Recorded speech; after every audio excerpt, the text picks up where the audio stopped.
તો જીનુને રજા હતી તો કે દાળ ભાત કરી દે. હા તો એમાં કઈ ઝાઝી મહેનત છે નહીં. એક સુલે દાળ, એક સુલે ભાત, બાસમતી ભાત કરવાના છે. દાળ ભાત બને ત્યાં સુધી અમારા બેનને બાથરૂમમાં પાણી ઢોળવાનું છે. દાળ ભાત બની ગયા, મારે તો ફૂલ ખવાઈ ગયા. હંજેરો બધો જીનુએ કરી નાખ્યો. મને કે હવે તું જા વાસણ ધોઈ નાખ. પણ દાળ ભાત ખવાઈ ગયા. મને નકરા બગાહા આવે. મેં કીધું લાય પોતા મારી દઉં, ઠામડાનો જાગીને પછી વારો.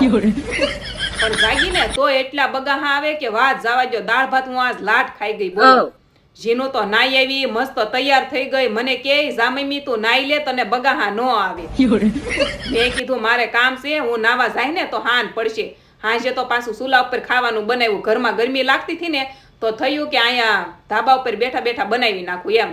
અને પછી હાંજે પાછું હીરાબાગ જવાનું હતું, કેમ કે અમારા બેને વેન કર્યું હતું એને પિચકારી લેવી.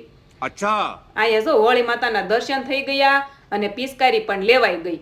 તમારા ઘરે નાના છોકરા હોય અને પિચકારી માગે ને તો ના નહીં પાડવાની, લઈ દેવાની બજેટ પ્રમાણે. હા જો ના હું પાડવી, અત્યારે નહીં માગે તો એ કારે માગશે. હાલો આજ કમેન્ટમાં happy Holi, like share subscribe.